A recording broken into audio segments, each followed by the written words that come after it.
Hi everyone, this is Shelly and I welcome to all my Twin Soul family on our divinely guided channel 555 Angelic Guidance जो committed है आपकी journey को easy बनाने and जल्दी complete कराने के लिए। इसीलिए आज आपके एक और क्वेश्चन का आंसर लेके आई हूँ एंड आज का टॉपिक है काल सर्प दोष and twin flames. Twin flames को काल सर्प दोष कैसे अफेक्ट करता है, उनमें अगर होता है क्या प्रॉब्लम्स आती हैं, कैसे फाइंड आउट कर सकते हैं एंड उसके क्या सोल्यूशन है। ठीक है, तो थोड़ा जो है इस पे आज जो है हम लोग डिस्कशन कर लेते हैं जिससे आप लोग को थोड़ी क्लैरिटी मिल जाए। मैं वो सब नॉलेज शेयर कर दे रही हूँ जो मुझे है, जो मुझे पता है। आई होप आप लोग को इससे मैक्सिमम हेल्प एंड क्लैरिटी मिलेगी। तो चलिए दोस्तों हम लोग वीडियो को शुरू करते हैं। अगर मैं शुरुआत में आपको बताऊं तो मैं यही बताऊंगी कि एस्ट्रोलॉजिकली अगर आपने कभी काल सर्प दोष के बारे में सुना होगा तो कहा जाता है कि राहु और केतु, जो राहु और केतु होते हैं ये मिलकर जो है आपके इस दोष का क्या करते हैं, जनरेट करते हैं इस दोष को आपके बर्थ चार्ट में। राहु केतु जब ऐसा होता है कि जब राहु केतु या तो सेंटर में बैठे होते हैं आपके बर्थ चार्ट में या ऐसी जगह बैठे होते हैं कि उनके अंडर में ही जो है बहुत सारे प्लैनेट आ रहे होते हैं। मीन्स राहु केतु की जो दृष्टि है वो मैक्सिमम प्लैनेट्स जो है आपके उस पर पड़ रही होती है, तो ये दोष कहीं ना कहीं जनरेट आपकी कुंडली में हो जाता है। और जब कुछ ग्रह बाहर हो, मीन्स कुछ को जो है काल सर्प दोष ने अपने उसमें ले लिया, अपनी ट्रैप में ले लिया, अब उनके ऊपर दृष्टि पड़ रही है। पर कुछ ऐसे ग्रह बच रहे हैं जिन पर राहु केतु की दृष्टि नहीं है, तब भी दोस्तों जो है आपके आंशिक काल सर्प दोष जो है वो बन जाता है। मीन्स शॉर्ट में इजी वे में समझिए, जब राहु और केतु की दृष्टि मैक्सिमम प्लैनेट्स के ऊपर पड़ जाती है तो जो है काल सर्प दोष का क्या होता है, जनरेशन आपकी कुंडली में हो जाता है। बट अगर कुछ ग्रह जो है राहु और केतु से बच जाते हैं बट ज़्यादातर जो है उसके अंडर आ जाते हैं तो आपका आंशिक काल सर्प दोष बनता है। दोस्तों काल सर्प दोष में राहु केतु की जो है उनकी मेन जो है सिचुएशन रहती है, उनकी जो पोजीशन होती है मेनली राहु और केतु की देखी जाती है। और ये राहु दोस्तों क्या है, राहु है बिल्कुल सांप का मुंह और केतु है धड़, ये आपको पता ही है। राहु है एक तरह से आपके गर्दन से ऊपर का हिस्सा जो कि सांप जैसी आकृति का होता है, और केतु जो है क्या होता है, धड़ होता है गर्दन से नीचे का हिस्सा। ट्विन सोल्स ही नहीं किसी की भी कुंडली में ये हो सकता है। बेसिकली इसका काम होता है आपको बचपन से परेशानियों में घेरे रहना।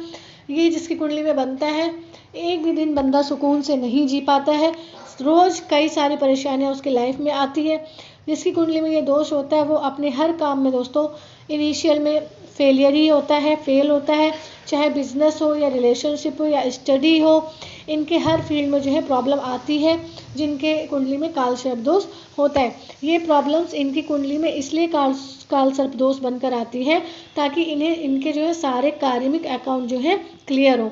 ये दोष जो आपके कुंडली में आपने देखा होगा कि जो ट्विन सोल्स की कुंडली होती है उसमें आपको ऐसे बहुत सारे दोष देखने को मिल जाएंगे। पितृ दोष देखने को मिल जाएगा, काल सर्प दोष देखने को मिल जाएगा, चंद्रमा का केमद्रुम योग भी आपको देखने को मिल सकता है इनकी कुंडली में। मीन्स जैसे आपको मतलब जिस तरीके से भी परेशानी क्रिएट हो सकती है वो सारे दोष आपको ट्विन सोल्स की कुंडली में तो देखने को मिल जाते हैं। एंड ये इसलिए आता है जैसा कि मैंने आपको बताया कि सारे कार्मिक अकाउंट आपके क्लियर हो सके, इसलिए पर डे आपको जो है प्रॉब्लम फेस करनी पड़ती है लाइफ में। जैसे एंसेस्ट्रल इशू हुआ उसको क्लियर किया, देन पता चला दूसरा इशू है उसको क्लियर किया, तो इस तरीके से जो है एक के बाद एक जो है आपके सामने ओपन अप होते चले जाते हैं इशूज़। ठीक है, बट क्योंकि डार्क एंटिटीज़ दोस्तों नहीं चाहती हैं कि सोल डिवाइन बने आपकी कुंडली में जो है। जब ये दोष होते हैं तो आप क्या करते हैं, जब आपको अपनी कुंडली में ये दोष लेकर आए तो आप ऐसी निगेटिव एंटिटीज़ को अट्रैक्ट करते हैं जो आपको पर डे जो है प्रॉब्लम देती हैं। ऐसे लोगों से आपके कनेक्शन बनते हैं, ऐसे लोग आपके फैमिली मेम्बर्स में होते हैं, ऐसे लोगों से आपका कनेक्शन बेसिकली होता है जो आपको हर तरीके से डिप्रेशन दे, परेशान करे, एंजाइटी दे एंड जो है आपको टॉर्चर करें या आपको ट्रिगर करें। तो इस तरीके से ये जो है दोष अपना असर दिखाते हैं। मेरे अपने केस में दोस्तों अगर मैं अपनी बात करूं तो मैंने देखा है कि कैसे जो है डार्क एंटिटीज़ हमें अपनों के द्वारा ही ट्रिगर कराती हैं। हमने दोष देखा हमारी कुंडली में है, बट दोस्तों ऐसा नहीं है कि हमारी कुंडली में दोष है तो ये कोई और आकर करेगा, नहीं। हमारे आसपास के लोग ही जो है उन्हीं को निगेटिव एंटिटीज़ अपने अटैक में ले लेंगी, उन्हीं के साइड से हमको ट्रिगर कराएंगी और हमें जो है डिप्रेशन देंगी, एंजाइटी देंगी और मेंटली जो है हम लोग को टॉर्चर करेंगी। तो इस तरीके से ये जो है निगेटिव एंटिटीज़ अपना काम करती है ताकि हमारी सोल जो है डिवाइन होने के लेवल तक ना पहुंच पाए, हम अवेकनिंग तक ना पहुंच पाए। इसलिए बेसिकली ये सब जो है दोष दिए जाते हैं।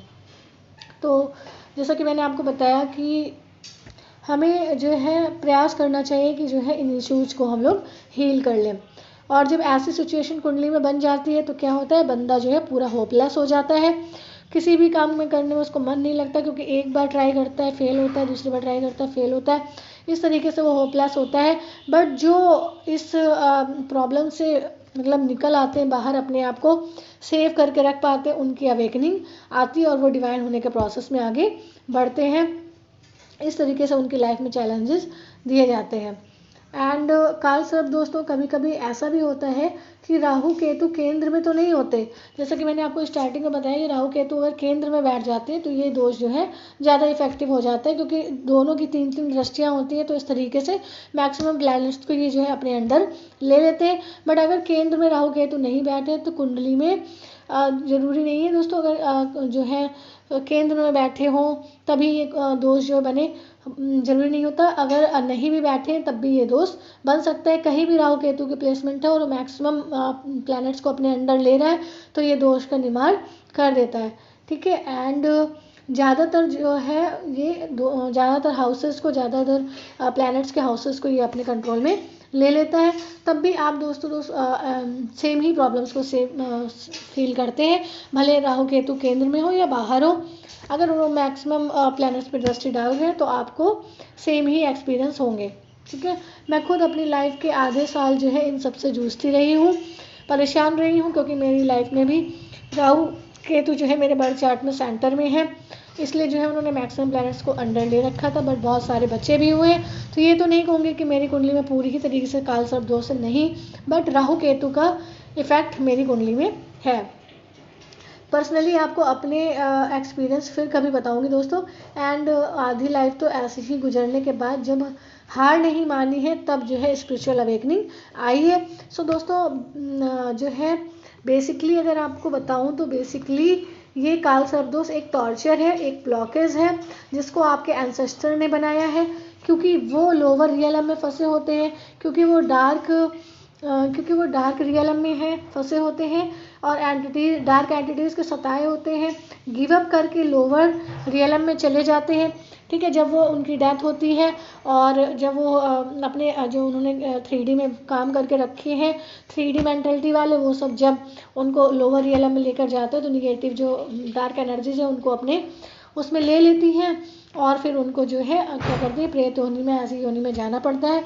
बट आपके एंसेस्टर चूँकि जानते हैं कि आप एक डिवाइन सोल हो और उस प्रोसेस में आगे बढ़ रहे हो, इसलिए वो आप ट्विन सोल्स के यूनियन में ब्लॉकेज बन जाते हैं, क्योंकि उन्हें पता है कि वो जो है आप उनको लोअर रियलम से निकाल कर मुक्ति दिला पाओगे। ट्विन सोल्स की लाइफ उन्हें ज़िंदगी की हर पेन का एहसास कराती है ताकि आप उस पेन से ओवरकम होकर दूसरों को हीलिंग दे पाओ।